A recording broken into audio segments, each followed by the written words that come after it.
Ironically, focusing on the submissiveness of wives hasn't led us to having more respectable male leaders. There needs to be something there worthy of respect.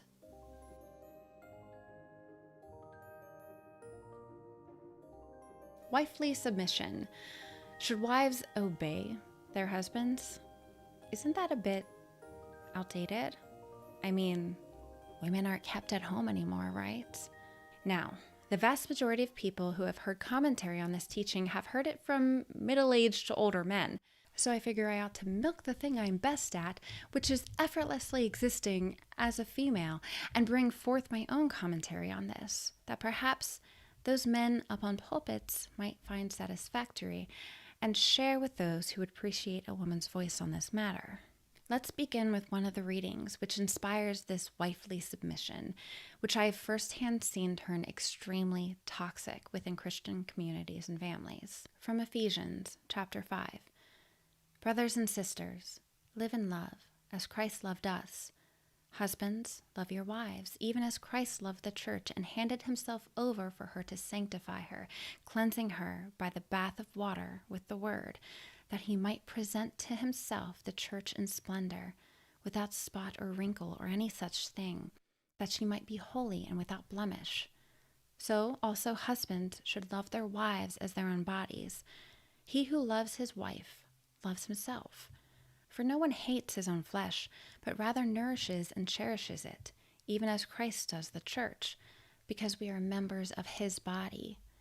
For this reason, a man shall leave his father and his mother and be joined to his wife, and the two shall become one flesh. This is a great mystery, but I speak in reference to Christ and the church. There's quite a bit to unpack here, but let's begin with the core of this dilemma about whether or not men are the leaders of their home and family. You can try to say that, no, this isn't the issue, that the defiance of this concept is somehow about equal respect. But it's not. Both parties are owed respect, but that doesn't invalidate the fact that someone's got to be the leader. So why, in our modern times, with women as capable and running in the same circles, ought the leader to be the husband versus the wife? What if he's an abusive brute? I'll get into that.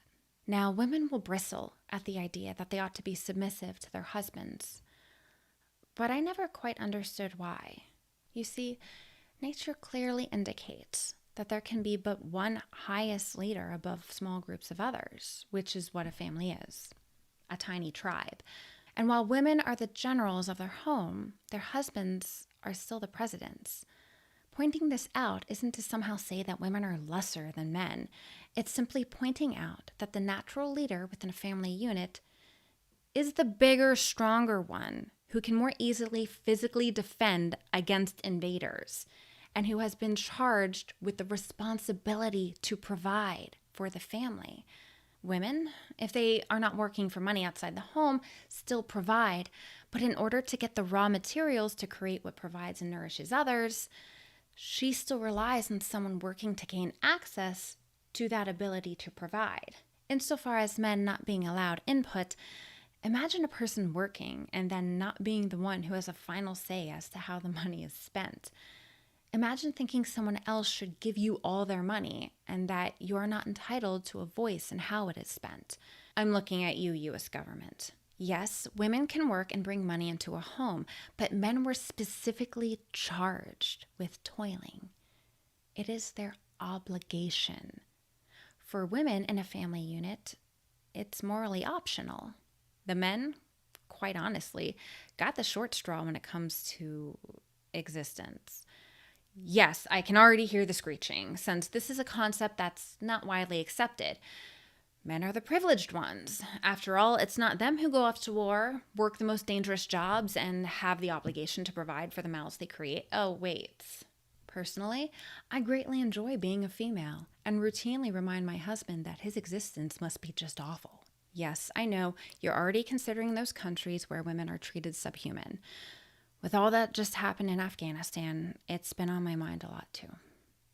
The quick answer to this is to point out that it's a culture that doesn't have specific values that are championed within Christian culture. This lecture is about submissiveness of wives within Christian culture based on scripture. Men throughout history have held the highest authoritative roles. Yes, there are exceptions to the rule, but that's what they are, exceptions. Why do you think mostly men being in these roles has been the case throughout all of history? It's because men were the ones who physically fought others, defending or implementing a way of life. So why would it be any different to have the burden of final leadership not be placed on the male? Now, just because men have been in the most prominent leadership roles throughout all of history, that doesn't mean that it was expected that men treat women as lesser beings. Leaders are still human and oftentimes become leaders by nefarious means, but that doesn't mean that their title of leader automatically comes with the perks of oppressing women. It should actually have been the opposite, as true leaders are servants of those they lead. What people miss is that women are still the ones who run everything. Women control the vibe of the home and relationship. Women still have more power than men do in their own homes because women are the ones designed to make things happen and better understand the importance of intricacies. You can say that women ought to have equal leadership in the outside world, but that argument shouldn't ignore the fact that by our domestic life, whether we work outside the home or not, we run the world. We control the vibe of the home. We control the vibe of societal romantic expectations. We control the vibe of culture. That is some power. We got a bunch of men to wear wigs and tights, guys. Come on. Come here, baby. This will look great on you. Yeah, that'd be great. That is some power. And it's more power than men will ever have. We run this mother. If women have lost influence, it's because the modern woman denies how powerful she is in the most natural ways. We're the naturally physically alluring ones. We control the actual propagation of the human race. We can create life. Men are in the types of positions of power that they are because of natural biological advantages. But you must remember, the king will flounder without his advisors because he doesn't actually run his kingdom. Women know the inner workings of their domestic life, and we are charged with running it smoothly because we're better capable. Now, once again, are there exceptions to this? Of course, but once again, that's what they are, exceptions. Now, a woman can make the personal argument that if so-and-so would have obeyed her abusive husband, such and such would have happened. Okay, but you are missing all of the points. Wifely submission within Christian cultures comes from the Ephesians readings, yes? Women bristle at the idea of obeying their husbands and admitting to their leadership because women have been told by secular society that, yes, has seeped greatly into Christian culture, that by doing so, we have given up control and by some merit, personal freedom and rights. They equate submission as some form of slavery, when it's not. Is a general a slave to a president? Have they less human rights? Now, while St. Paul tells women to be submissive to their husbands, most people seem to miss all of the rest of it. Husbands are told to love their wife as Christ loved the church. What did Christ do for the church? He was scourged and died. Like, if you compare wife's expectations to husband's expectations, women are getting off easy. Men are expected to sacrifice themselves to the extreme, safeguarding their wives as themselves. And what's more, in loving them how Christ loved the church, husbands are expected to do this even if the wife does not love the husband. Just as Christ sacrificed himself for the church is made up of those who do not love Christ perfectly, not even close. But the husband is charged with the duty to emulate Christ's suffering and passion, whether his wife deserves him to or not. You see, it's not a matter of, oh, husbands can be self-sacrificing if their wives are respectful. No, you have to do it anyway. And you do it in the face, even of disrespect. The wife still gets the perk of the husband laying down himself for her, despite being imperfect. He is called to love her as perfectly as possible, as his duty. Now, of course, we're all called to love one another as Christ loves, But get the point. A man is called to offer up himself for the cleansing and sanctification of his wife. His life becomes about doing what he must to make his family holy. His mission is to lead his family to sanctification and salvation. That is why the husband is the spiritual leader of the household, even though it's more likely that the woman is the more spiritual or religious one.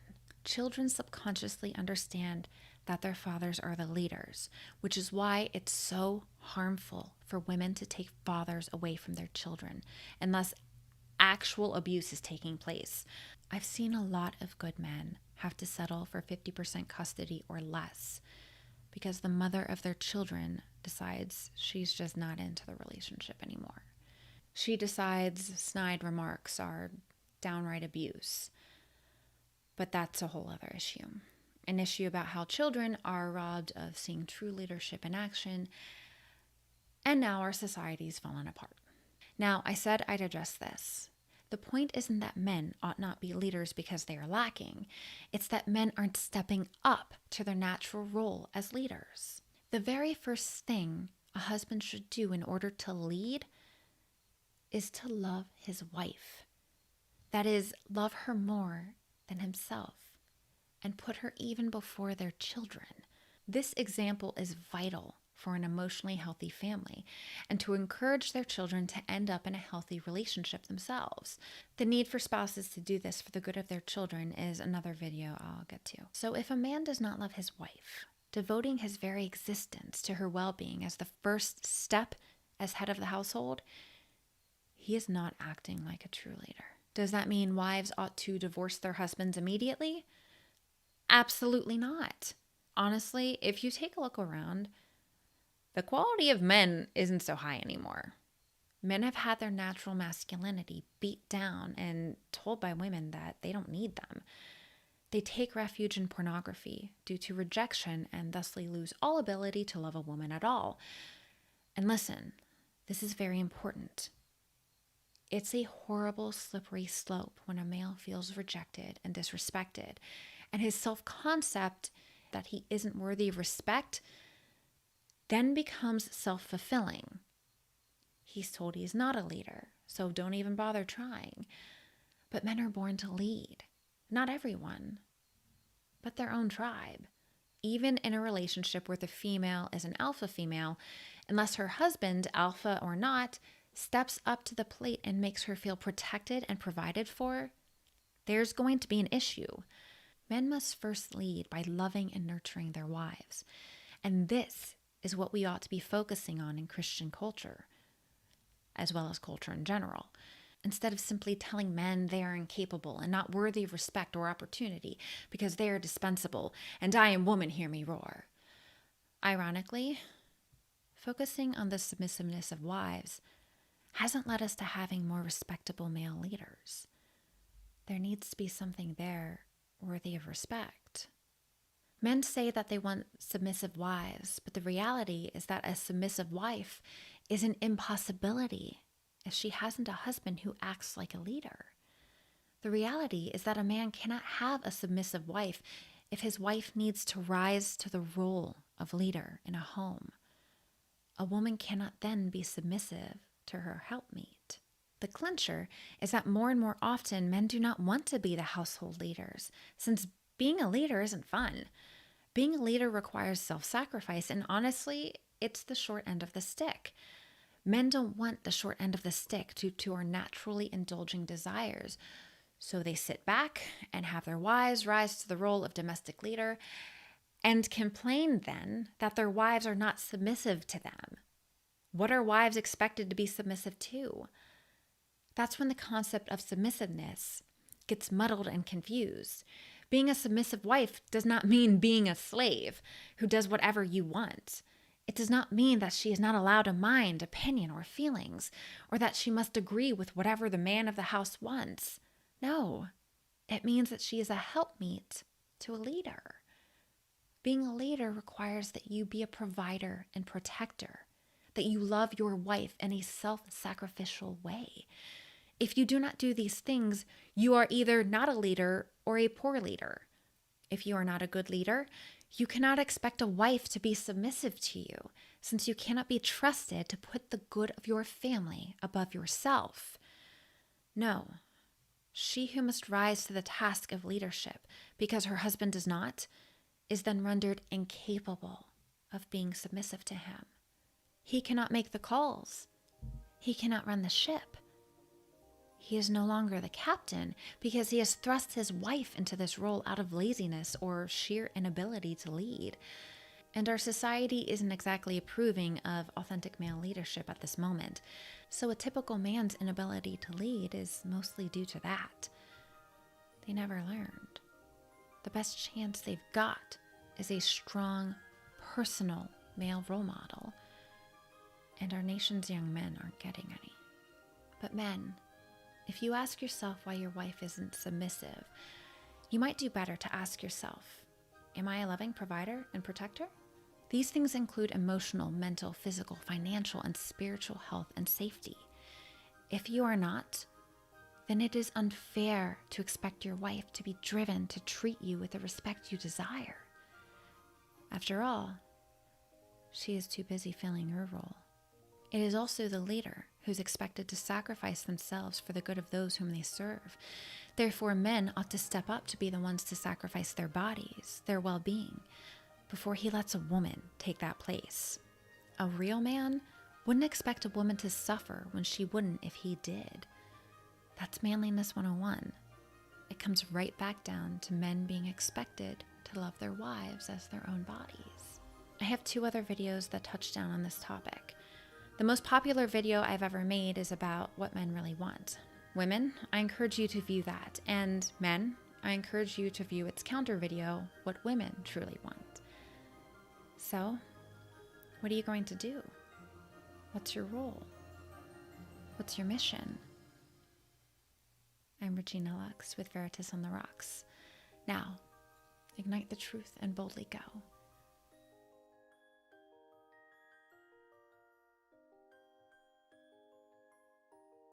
Fun thing, the head of our household brought our baby to me as I was writing this. He had changed her, fed her, and did all those things so I wouldn't have to and could focus on this video. That's some true leadership. Because to be a good leader, you must also be a servant.